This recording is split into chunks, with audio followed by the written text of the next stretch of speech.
오늘은 말씀이면 충분하다 세 번째 그 소주제로 손을 잡아 일으키시니 라고 하는 그 제목을 가지고 오늘 말씀을 전하고자 합니다. 우리 지난주에는 예수님의 소문이 온 갈릴리 사방으로 퍼져나가는 복음의 확산의 원리를 우리는 배웠습니다. 바로 이 단락은 예수님께서 가장 첫 번째 사역하셨던 그 사역의 순간을 우리 마가는 마가복음에서 기록하고 있습니다. 언제요? 안식일 날 예수님께서 가버나움에 있는 회당에 가셔서 무엇을 하셨죠? 말씀을 가르치셨습니다. 그게 바로 주님께서 이 세상에 하신 사역의 가장 본질적인 사역이었습니다. 그 말씀을 가르쳐 주시는 그 사역 안에 말씀이면 충분했기에 말씀이 그들에게 비춰지자 회당 안에 있었던 귀신 들린 자가 귀신이 쫓아나는 일이 있었고, 그리고 그것으로 인해서 예수의 소문이 온 천지 사방으로 갈릴리 사방에 퍼져나감을 지난주에 저희들은 같이 함께 들었습니다. 그와 더불어서 이제 예수님의 소문이 온 회당이라고 하는 공적인 그곳을 떠나서 실존적인 개인의 현실 안에 어떻게 구체적으로 임하는지 마가는 저와 여러분에게 밝혀주고 있습니다. 회당에서 공개적으로 행하신 기적이 아닌 바로 한 가정의 가장 은밀한 공간인 침실에서 일어난 치유의 역사입니다. 이 단순해 보이는 기적 안에서 하나님의 말씀이 바로 저와 여러분의 개인의 가장 절망적인 상황에서 하나님께서 말씀으로 임하시는 방식, 그리고 하나님의 말씀이 저와 여러분을 어떻게 변화시키시는지 그 은혜의 원리를 오늘 말씀을 통해서 우리는 발견하게 될 것입니다. 마가는 예수님께서 참된 말씀이 없었던 옛 말씀의 장소인 회당에서 당신이 참된 말씀으로 그 회당에 임하셨고 가르침의 말씀의 사역을 하신 후에 이제는 베드로의 집에 아주 개인적인 장소로 급하게 옮기심을 마가는 적고 있습니다. 29절을 우리 같이 한번 읽어보겠습니다. 회당에서 나와 곧 야고보와 요한과 함께 시몬과 안드레의 집에 들어가시니라. 아멘. 여기서 우리는 예수님의 행보에 집중하며 주목해야만 합니다. 회당이라고 하는 그 장소는 공적인 종교의 공간에서 집이라고 하는 사적인 생활 공간으로 예수님께서는 그 당신의 발걸음을 급하게 곧 옮겨 나가십니다. 즉 말씀이신 예수님께서 오셔서 하나님의 말씀이 종교적인 의식과 제도를 넘어서 각자 개인의 삶 속에, 그것도 가장 은밀한 곳인 그 침실까지, 그리고 그들이 가장 연약했을 때에 하나님의 말씀이 임하시는 그 사건을 저와 여러분에게 보여주고 있습니다. 회당은 그 당시 유대 종교 공동체의 가장 중심지였고, 그리고 그곳에서 예수님은 권위 있는 가르침으로 사람을 놀라게 하고 귀신을 쫓아내셨습니다. 그러나 예수님은 그곳에서 머무르지 않으셨습니다. 그곳에서 칭찬을 받으려고, 그곳에서 환호를 받으려고 그곳에서 있지 않으셨습니다. 사람들은 놀랐지만 예수님은 당신의 발을 움직이시면서 곧이라고 하는 단어를 사용하면서 아주 긴급하게 복음의 사역이 진행되고 있음을 마가는 생생하게 전하고 있습니다. 그 곧이라고 하는 그 부사 유디스라고 하는 것은 마가복음에서는 무려 42번이나 반복되는 부사이며 오늘 본문에서도 계속 곧이라고 하는 단어들이 반복이 됩니다. 바로 이 표현은 바로 복음의 긴급성과 연속성을 강조하는 표현입니다. 베드로는 이러한 복음의 긴급함과 연속성을 깨달았기에, 사용되어졌기에 예수님을 그 회당에서 칭송받는 자리에서 자신의 집으로, 자신의 가장 사적인 공간으로, 그 침실로 예수님을 모시고 갑니다. 바로 이러한 긴박성은 마가복음을 읽었던 그 첫 번째 독자들이었던 로마교회 성도들의 상황과 맞닿아 있습니다. 이 마가의 소망은 그들 앞에 놓인 긴급한 복음의 확산, 그리고 그들에게 닥쳐있는 긴급한 핍박 속에서 그 복음이 자신들의 삶으로 긴급하게 곧 들어오기를 바라는 간절한 소망이 바로 그 곧이라는 단어에 생생하게 전해져 내려옵니다. 바로 마가는 이 곧이라고 하는 단어를 반복적으로 사용하면서 복음은 어떠한 장애물에도 지체 없이 개인의 삶 속에, 그것도 개인이 가장 연약하며 핍박받고 고통받고 있는 그 상황 속에 주의 복음이 긴급하게 침투해 오는 능력이 있음을 강조하고 있는 것입니다. 그런데 바로 이 첫 번째 예수님의 사역은 언제 일어났나요? 예수님께서 가르치신 후에 열병을 치유하시는 기적의 현장이 언제 일어났나요? 안식일이었습니다. 바로 첫 번째 사역, 예수님께서 안식일에 가버나움 회당에 가셔서 가르치신 후에 그 회당에서, 오늘 29절에 보면 회당에서 나와서 곧 나갔다는 것이죠. 그러니까 첫 번째 이 기적 사건은 언제 일어난 사건입니까? 안식일에 일어난 사건입니다. 안식일에 사역을 하셨다라는 것은 매우 중요합니다. 왜냐하면 유대인의 율법 규정인 미tz바라고 하는 그 유대인의 율법은 총 613가지 규정을 율법을 통해서, 그리고 그 당시의 유대인들의 전통과 구전을 통해서 모두 613가지의 규정들, 이것은 해야 되고 이것은 하지 말아야 될 율법의 규정들이 그들은 있었습니다. 그것을 그들은 모두 지켜내야만 하는 율법의 백성들이었습니다. 그런데 그 가운데 무려 39가지가 안식일에 대한 규정입니다. 그만큼 그 안식일을 지키는 것은 유대인들의 삶의 중심이었습니다. 왜냐하면 한번 생각해 봅시다. 수많은 규정들 가운데 가장 눈에 보이고 가장 잘 띄이고 가장 지키기 쉬운 율법이 바로 안식일을 지키는 것입니다. 그 하루만 하지 말고 그 하루만 하라는 것 하면 그 613가지 가운데 39가지 규정을 지키게 되니 얼마나 편리합니까? 그래서 그들은 율법 가운데 안식일을 지키는 일에 철저하게 목숨을 걸고 안식일을 지키는 것을 그렇게 소중히 여겼습니다. 이 규정들은 매우 세밀했고 엄격했습니다. 예를 들면 안식일에는 불을 피우면 될까요? 안 될까요? 안 됩니다. 일정한 거리 이상을 이동하면 될까요? 안 될까요? 그 거리의 이동 거리가 어느 정도 거리냐면 마을, 집에서 회당까지 가는 거리, 그거는 허용이 됩니다. 마을과 마을을 지나가는 이동하면 될까요? 안 될까요? 물건을 옮기는 일을 하면 될까요? 안 될까요? 가축에게 먹이를 주는 일이 될까요? 안 될까요? 안식일에는 모든 이스라엘 백성들이 밀밭에서 곡식을 따서 먹는 그 구제의 작업들도 그들은 해서는 안 되는 게 율법이었습니다. 무엇보다도 병자를 고치는 일조차 안식일에는 금하게 되었습니다. 왜 그랬을까요?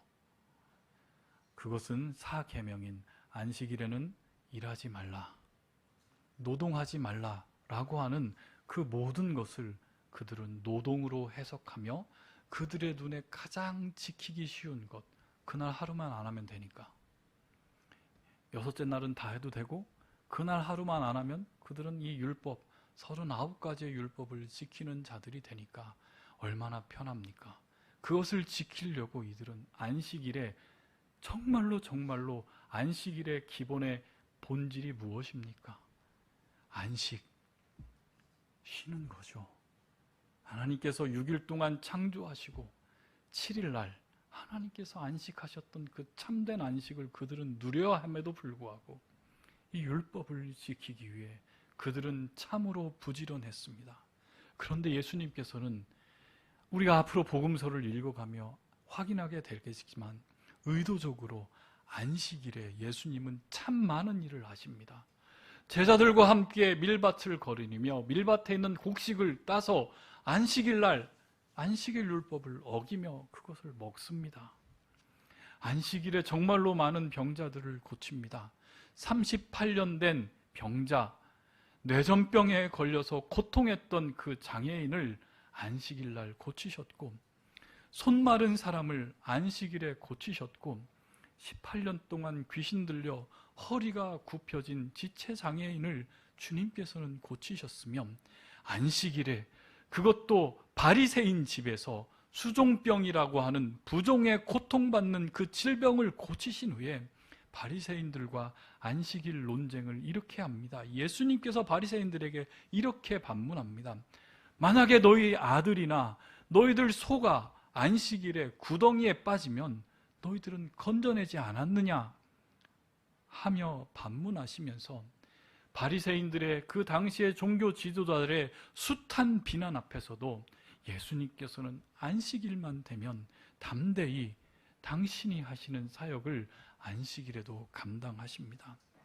이런 안식일 논쟁은 훗날 바리새인들과 종교 지도자들이 예수님을 절대적으로 비판하는 비난의 논쟁거리가 되며, 무엇보다도 이 안식일 논쟁으로 인해서 그들은 예수를 죽여야겠다라고 그들은 모의까지 하게 되는 일이 바로 안식일의 사역하심으로 생겨나기 시작했습니다.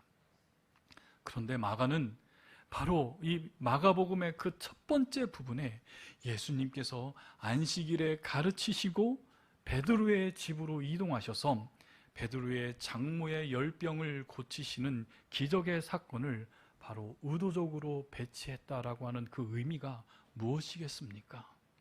그것은 바로 참된 안식을 당신의 제자들이, 당신의 복음을 들은 이 자들이 참된 안식을 누리기를 원하는 주님의 간절한 마음이었습니다. 특히 베드로의 이 장모의 열병 치유 사건은 마가복음 첫 번째 개인적인 바로 그것은, 이 마가의 첫 번째 독자들은 베드로의 설교를 들은 로마 교회 성도들이었습니다. 그래서 베드로는 이 간증을 그 성도들에게 하지 않았을까요? 로마 교회 사람들에게 자기가 여전히 주님을 온전히 알지 못하는 그런 상황에서 주님의 그 첫 번째 사역이 자신의 집에 가장 은밀하신 그 침실로 모셔드렸을 때에, 그 당시에 예수님이 누군지도 몰랐고 그저 랍비 중에 한 사람으로 따랐던 그 예수가 열병에 사로잡혀서 고통하며 참된 안식을 누리지 못하는 자기의 장모를 그저 말씀으로 고쳤다라고 하는 그 간증이 얼마나 로마의 그 성도들에게 강렬한 인상으로 남겨졌고, 이 마가복음을 읽었던 그 첫 번째 독자들에게는 그 인상이 얼마나 강렬했을까요? 바로 예수님의 안식일의 사역은 율법의 폐지가 아니라 율법을 완성하러 오신 자신의 이 세상에 오신 목적을 보여주는 것입니다. 하나님께서 안식일을 제정하신 그 본래의 목적이 무엇입니까?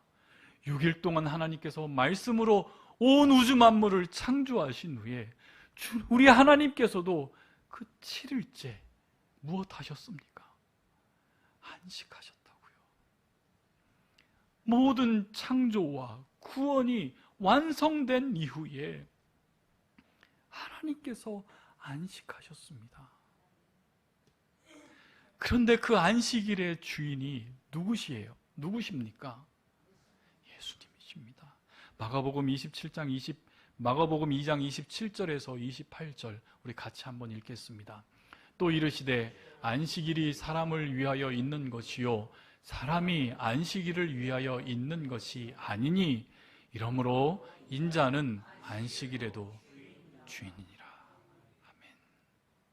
바로 안식일의 주인 예수께서 참된 안식을 선물로 주심을 마가는 그 첫 번째 기적을 사건을 통해서 저와 여러분에게 말씀하고 계시는 것입니다. 그리고 이 안식하지 못하게 하는 열병을 낫게 하는 그 기적의 사역을 통해서 안식일의 참된 의미가 무엇인지 저와 여러분에게 메시지를 전합니다. 하나님의 안식은 그저 안식일에 39가지나 되는 이것을 해라, 이것을 하지 말라라고 하는 규정이 아니라 하나님의 사랑 안에서 누리는 자유와 회복임을 분명히 주님은 저와 여러분에게 보여주십니다. 31절 같이 한번 읽겠습니다. 나아가사 그 손을 잡아 일으키시니 열병이 떠나고 여자가 그들에게 수종을 이라. 아멘. 여기서 우리는 앞으로 계속해서 복음서를 통해서 주님께서 저와 당시에 많은 기적들을 행하셨던 그 기적 사역에 대해서, 회복의 사역에 대해서 우리는 질문을 던져야만 합니다. 우리 주님께서는 계속해서 기적을 베푸실 것입니다. 그런데 우리가 예수님의 그 치유와 기적을 베푸시는 그 사역을 우리 인간의 시각에서 보면 그것은 기적이 맞습니다. 우리가 할 수 없는 일을 예수님께서 하셨기에 기적입니다. 병 고치는 그런 기적들, 모든 자연 환경들을 다스리는 그 모든 기적들, 바다 위를 걷는 주님의 그 사역은 기적입니다. 그런데 그것은 우리가 창조주 하나님으로서 예수님을 바라보지 못했기 때문에 우리는 그것을 기적이라고 착각합니다. 그런데 창조주 하나님께서 창조주로 온 우주 만물을 창조하신 예수님이라면 우리가 생각하는 기적은 기적이 아닙니다. 창조주가 피조물을 그들에 대해서 자신의 능력을 마음껏 하시는 재창조의 사역이라는 것입니다. 즉 흙으로 창조된, 흙으로 하나님의 형상을 입은 그 인간들을 새롭게 빚어내시는 것, 그것이 바로 우리가 바라보는 예수님의 기적의 사건인 것입니다. 그래서 만약 예수님께서 이 세상에 오신 목적이 이 세상에 있는 모든 질병들, 장애들, 그것들을 제거하는 것이었다면 창조주이신 그분께서 단 한 번 그 당시에 모든 질병들을 치유하시고 몰아내시고 모든 장애들을 없애버리시면 됩니다. 말씀으로 말입니다. 이 세상에 있는 모든 열병들아 물러갈지어다. 말씀 한마디면 주님께서 이 세상에 오신 것이 이 세상에 있는 모든 질병들과 연약한 것들을 몰아내시기 위해 이 세상에 오신 것이 당신의 목적이었다면 주님께서 한 번에 몰아내시면 됩니다. 한 번만 그렇게 외쳐주신다면 더 이상 그 열병은 이 세상에 존재하지 않을 것입니다. 그러나 주님께서 치유하시고 기적을 베푸셨던 그 이유는 각자 만나주셨던 개별적인 사람들과 구체적인 만남을 통해서 개별적으로 행하셨음을 우리는 알게 됩니다. 바로 기적의 본질이 질병 치유에 있는 것이 아니라 예수님께서 예수님을 만나야 할 그 한 영혼에게 먼저 다가가 그 사람을 만나서 그 사람이 예수 앞에 자신의 믿음을 고백하고 예수를 믿어 구원의 역사가 생기는 그 현장에서 그 현장을 보이시는, 그 현장을 이루시는 그 장면에서 우리가 생각하는 기적의 역사들이 일어났음을 우리는 바라봐야만 합니다. 각각의 치유의 사건, 신유의 역사는 그 자체의 의미가 있는 것이 아니라 그 사람을 통해서 하나님의 나라가 임재하는 것을 증거하였고 무엇보다도 예수 그리스도가 누구인지 증거하는 표징이었고 그 자체로 구원의 역사가 일어나는 사건이었습니다. 바로 이 베드로의 장모 열병은 그 당시에 아주 치명적인 질병이었습니다. 우리 열병이 얼마나 무서운지 우리 몸소 체험했잖아요. 코로나 기간에 수많은 사람들이 죽어갔던 가장 큰 이유가 무엇입니까? 열을 내리지 못해서 아닙니까? 지금 이 시대에도 해열제와 각종 의학이 발전해서 열을 낮추고자 할 때, 열을 내리지 못했을 때 지금 이 시대에도 많은 사람들이 죽어가는 게 열병입니다. 그런데 그 당시에 이 시대에 특히 고령인 여성에게 열병이 있다라는 것, 열이 아무리 떨어지지 않는 상황은 매우 치명적인 그리고 위험한 상황이었음이 분명합니다. 그런데 예수님의 이 초기의 사역, 그 사건에 베드로는 여전히 예수가 참된 하나님이심을 완전히 알지 못한 그 시점에서 그럼에도 불구하고 베드로는 예수님을 모셔서 자신의 집으로, 그리고 자신의 가장 사적인 공간인 침실로, 그것도 자신의 연약함과 가족의 연약함을 주님 앞에 드러냅니다. 바로 이는 신앙의 참된 본질적인 태도를 저와 여러분에게 보여줍니다. 아직 완전한 이해나 완전한 확신이 선행되지 않은 그런 상황 속에서도 절망 속에서 예수님을 나의 삶으로 초대하는 것입니다. 바로 이 베드로의 초대는 하나님의 은혜에 대한 열린 마음과 기대를 나타냅니다. 여기서 예수님의 치유 방식을 우리는 바라봐야만 합니다. 31절에 보면 어떻게 나옵니까? 나아가사라고 하는 단어가 먼저 나옵니다. 프로셀코마이라고 하는 이 동사는 먼저 하나님께서 인간에게 다가와 접근해지시는 그 상태를 표현합니다. 하나님이 인간에게 먼저 다가서는 것입니다. 이게 바로 복음의 핵심입니다. 우리가 구원을 받기 위해, 우리가 무언가를 우리가 복을 받기 위해 하나님께 나아가 그 하나님을 만나기 위해서 노력하는 것이 아니라 하나님이 먼저 오시는 것입니다. 그의 손을 잡아 일으키셨다라고 하는 표현도 놀라운 하나님의 사랑이 담겨진 표현입니다. 이는 부정하다 여겨지는 그 병자와 직접적인 접촉을 예수께서 율법을 뚫고 그 여인을 직접 만져주셨음입니다. 바로 이것이 복음입니다. 먼저 찾아와 주셔서 고통하며 열병에 걸려 아무것도 못하고 참된 안식을 누리지 못하는 이 여인에게 주님이 율법을 뚫고 친히 만져주시는 그 사역의 역사가 바로 이 자리에 있는 것이며, 여기서 일으키셨다라고 하는 것은 바로 에게이로라고 하는 그 단어는 죽은 자를 일으키시는 부활을 의미하는 동사입니다.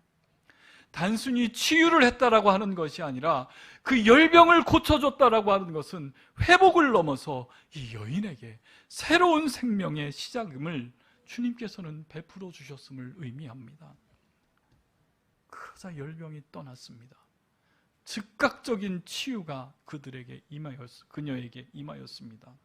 바로 이것은 주님의 창조의 사역입니다. 바로 재창조의 사역입니다.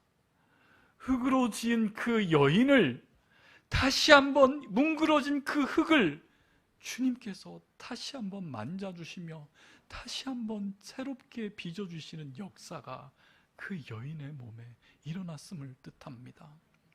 마치 하나님이 말씀으로 창조하셨을 듯 그대로 되리라 하셨던 그 능력이 이 여인의 붙들고 있었던 그 열병에서 노임받는 재창조의 역사가 이 여인의 몸에 임합니다. 바로 주님이 자신이 누구인지를 증거하는 그 현장이 이 여인이 노임을 받는 이 자리에서 일어납니다. 여기서 우리는 이 열병을 육체적인 열병으로 해석해서는 안 됩니다. 왜냐하면 바로 이 열병 자체가 주님께서 허락하시는 안식과 완전히 반대되는 개념으로 이 사건에서 사용되었습니다. 이 시대의 열병은 단순한 신체적인 질환을 넘어서 영혼의 상태를 뜻합니다. 열병에 걸리면 참된 안식을 누릴 수 없습니다. 우리의 육신 안에 끊임없이 내려지지 않는 열병에 걸린 상태에서 여러분들 다 알고 있지 않습니까? 경험하지 않습니까? 열이 38도, 39도, 40도 끊임없이 올라가는데 열은 내리지 않고 나의 정신은 혼미해지고 내가 쉬고 있고 내가 누워 있으나 그 안에서 참된 안식을 누리지 못하고 오히려 더 고통하고 있는 그런 상태를 말입니다. 바로 이 열병 걸린 자는 참된 안식을 누릴 수 없고 끊임없이 불안하며 조급함에 시달리며 그 안에 참된 평안을 잃어버리게 됩니다. 베드로의 장모처럼 열병에 사로잡혀 침대에 누워 있지만 무력한 상태가 돼버린 그 열병을 말합니다. 저와 여러분의 참된 안식을 누리지 못하게 하는 열병이 무엇입니까? 자녀의 열병입니다. 끊임없이 열을 내며 자녀를 기르려고, 자녀를 어떻게 하든 만들어내려고 노력하지만 결국 그 열냄으로 인해서 부모와 자녀들은 지쳐갑니다. 사업의 열병입니다. 끊임없이 열을 내며 성공에 대해서 조급함과 불안함에 사로잡혀 열심히 열을 내고 있지만 우리는 사업의 열병에 잡힌 자 되어버렸습니다. 관계의 열병이 있습니다. 열을 내면서 관계에 대한 갈망과 두려움에 뒤엉켜 진정한 사랑을 갈구하지만 그 안에 진정한 사랑은 없이 열병에 걸린 자가 되어 끊임없이 불안해하며 고통하는 것이 있습니다. 성공의 열병, 돈의 열병, 명예의 열병, 우리의 참된 영혼 안에 우리를 안식하지 못하게 하는 그 모든 것들은 바로 저와 여러분에게 있는 열병입니다. 그로 인해 우리의 영혼이 열병에 사로잡혀 참된 안식을 누리지 못하는 우리의 상황을 여러분들 바라보시기 바랍니다. 더욱더 심각한 것은 하나님 나라의 백성들이 모여있는, 하나님의 자녀들이 모여있는 이 교회 안에서 열병에 걸려있듯 우리를 사로잡고 있다는 것입니다. 여러분 착각하지 마십시오. 우리가 교회에서 무엇인가를 열심히 해야 된다고 말입니다. 우리가 먼저 예수께 열심히 다가서야 하고, 우리가 먼저 예수께 손을 잡으려고 손을 붙잡아야 된다고, 우리는 열심히 노력해야 된다고 우리는 착각합니다.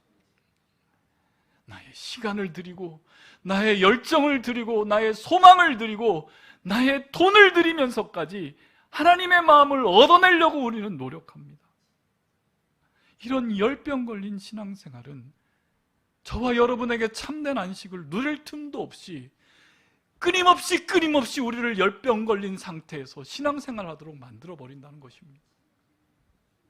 그래서 우리는 이런 착각을 우리 스스로 합니다. 평생을 주님을 모시고 살았는데, 평생을 교회 안에서 신앙생활하고 있었는데, 월요일부터 금요일은 직장생활하고 일하고, 토요일은 집에서 일하고, 주일은 교회에서 끊임없이 헐떡거리며 삶을 살아간다고 스스로를 채근하며 나에게는 안식이 없다고, 나는 언제 쉬냐고 투정을 부립니다. 그러나 우리 예수님께서는 이 열병 걸린 베드로의 장모에게 먼저 다가와 주셨고, 먼저 손을 잡아 주셨고, 그 손으로 이 여인을 일으키셔서 다시 부활케 하셨습니다. 그러자 이 치유받는 베드로의 장모가 즉각적으로 반응합니다. 어떻게 했어요? 수종드니라. 수종든다라고 하는 것은 섬김이라고 하는 디아코네오, 섬겼다라고 하는 의미입니다. 바로 이것이 참된 안식입니다. 안식에 반대되는 그 개념, 열병에 사로잡혀서 아무것도 하지 못하는 상황에 있었다가 열병의 노임을 받게 되자 바로 할 수 있었던 것, 그게 무엇이었습니까? 예수를 섬기는 것이었는데, 그것이 바로 참된 안식의 비밀이었음을 증거합니다. 여러분, 참된 안식은 가만히 있는 것 아닙니다.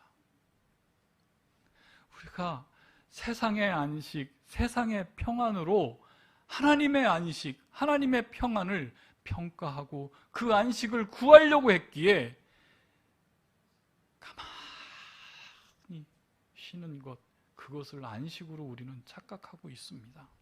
그런데 예수님을 수종드는 것, 그것이 참된 안식입니다. 이것은 놀라운 역설입니다. 질병의 속박에서 해방되어 하나님을 기쁘게 섬길 수 있는 자유, 바로 그것이 하나님께서 주시는 참된 안식입니다. 연로한 장모가, 나이 많은 장모가 그 새파란 청년 예수를 섬겼습니다. 이는 예수님의 사역에서도 확인이 됩니다. 예수님께서도 수많은 안식일 가운데 당신이 안식일의 주인이 되어서 안식일의 수많은 규정들을 어기시고 섬김과 봉사를 하셨습니다. 병자를 고치셨고 말씀을 가르치셨으며 어려운 사람들을 돌보셨습니다. 안식일의 주인이신 예수님에게 안식은 바로 사랑과 섬김을 통해 완성되었습니다. 바로 안식일의 주인인 예수님을 섬기는 것, 그것이 바로 안식일의 완성입니다. 율법으로 규정되어 있고 율법으로 제한되어 있고 율법으로 해야만 하는 것을 지키는 것이 안식일이 아니라 사랑의 자유 안에서 하나님을 마음껏 섬길 수 있는 그 섬김의 헌신의 자리가 열병에서 노임받는 저와 여러분에게 누린 참된 안식입니다.